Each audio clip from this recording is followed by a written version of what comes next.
तपस्या तो सभी करते हैं, किंतु केवल अपने स्वार्थ में। कोई भी ईश्वर को प्राप्त करने के लिए तपस्या नहीं करता।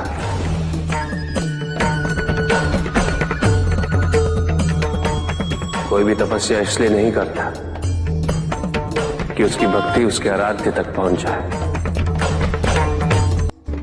मृत्यु चाहते हो, मुक्ति चाहते, किंतु मृत्यु से मुक्ति प्राप्त नहीं होती। ना ही मृत्यु जीवन का अंत होती। सृष्टि ही जीवन, प्रकाश ही जीवन। और यदि जब हम नेत्र खोले और हमें प्रकाश की अनुभूति ना हो, तो इसका यह अर्थ नहीं कि प्रकाश कहीं नहीं। प्रकाश है। आवश्यकता है तो अपने नेत्र खोलकर अंधकार के परे दे दे। यदि इस संसार में उन्नति तभी संभव है जब इस संसार में समानता हो, बराबरी। यदि कोई सर्वशक्तिशाली ही नहीं रहेगा तो कोई निर्बल नहीं होगा। यदि कोई बड़ा नहीं होगा तो कोई छोटा ही नहीं रह पाएगा। शक्ति के इस संतुलन को संतुलित रखना अनिवार्य है, क्योंकि ईर्ष्यापूर्ण प्रवृत्ति व्यक्तिगत होती है।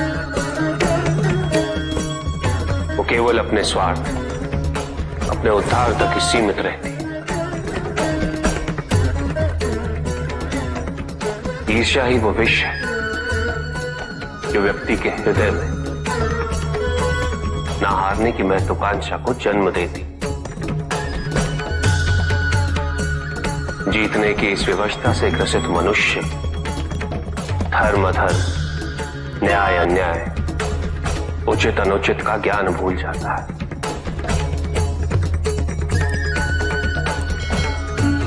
संवेदना करुणा भूल जाता है। उसे स्मरण रहता है तो केवल जीतना, भले ही वो छल कपट के माध्यम से ही क्यों ना हो।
ठीक 7वें दिन।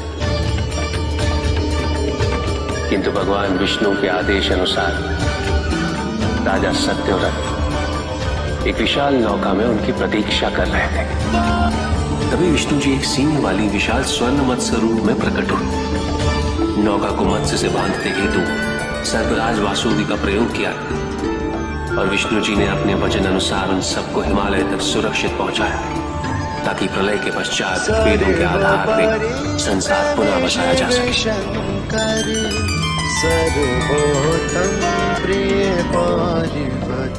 राजा सत्यव्रत मनु कहलाए। मनु अर्थात मानव जाति के प्रजनक। इसी प्रकार भगवान विष्णु ने न केवल वेदों को पुनः प्राप्त कर अपितु समस्त संसार का कल्याण भी। अर्थात भगवान हर संकट में अपने भक्तों की सहायता अवश्य करते हैं। अस्थिरता तो केवल अविश्वास से आती है। स्थिरता के लिए विश्वास अनिवार्य। विश्वास और शांति की निरंतरता बनाए रखना कैसे संभव है? इस नकारात्मकता का प्रसार हम कैसे रोकें प्रभु? केवल इस जागरूकता से कि सब कुछ अहम से संबद्ध नहीं। जब भी किसी व्यक्ति के कार्य में अहम भाव प्रबल हो तो अहंकार व्यक्ति जैसा भी हो उसे अस्तित्व केवल वैसा ही प्राप्त होता है। व्यक्ति यदि अपने कर्मों के लिए अपने को उत्तरदायी समझे तो स्वतंत्र था। जब तक व्यक्ति किसी और को उत्तरदायी समझेगा तब तक वो निर्भर रहेगा। व्यक्ति यदि ये सोचे कि उसके दुख का कारण कोई और है तो सुखी कैसे रह पाए? यह संभव है क्योंकि दूसरों को परिवर्तित करना उसके वश में है। वो तो केवल अपने आप को परिवर्तित कर सकता है। यही एक स्वतंत्रता है उसके पास। जो पीड़ा है, जो कष्ट है, वो व्यक्ति के अपने फल है, अपने निर्णय के फल। और जिस दिन वो अपने निर्णय परिवर्तित कर ले उसी दिन उसके जीवन में परिवर्तन भी आ जाएगा। जिन्होंने जीवन के प्रति घृणा सिखाई उन सभी व्यक्तियों ने पृथ्वी को नर्क बनाने में अपना योगदान दिया। इसलिए अधिकांश व्यक्ति अपने दोष, अपनी त्रुटियां और अपनी व्यर्थता को जीवन पर आरोपित कर मुक्त हो जाते हैं। उन्हें लगता है कि जीवन ऐसा ही होता है और उसके समक्ष वो विवश। वो ये नहीं समझते कि वो जिन प्रवृत्तियों को लिए वो प्रवृत्तियां दुख को जन्म देने वाली वृत्तियां हैं। वो अपनी अज्ञानता के गहराई से अनभिज्ञ है और वो अपने अहंकार में ये स्वीकार नहीं कर पाते कि वो तो कुछ जानते हैं। अहंकार सर्वज्ञता का भ्रम उत्पन्न करता है। न जानने की स्वीकृति बहुत बड़ी विनम्रता है और वही पवित्रता भी है। हमें संसार में संतुलन को बनाए रखने के लिए पवित्रता के आधिक्य की आवश्यकता है। किंतु प्रभु, इस पवित्रता में कौन से लक्षण अनिवार्य हैं? अनेकों लक्षण, किंतु इन परिस्थितियों में जो सबसे अधिक महत्वपूर्ण है वो है सतत्व।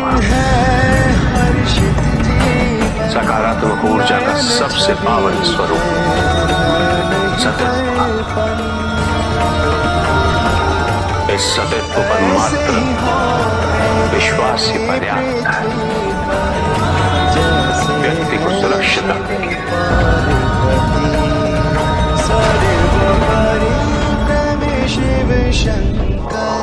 एक बार व्यक्ति सतत्व पर विश्वास कर तो नकारात्मकता सदैव के लिए दूर हो जाती है। और संतुलन स्थापित होता है। अहंकार तो हानिकारक है ही, किंतु सतीत्व पर अहंकार घातक होता है।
चंद्रमा उसी जल में प्रतिबिंबित होता है जो जल शांत है।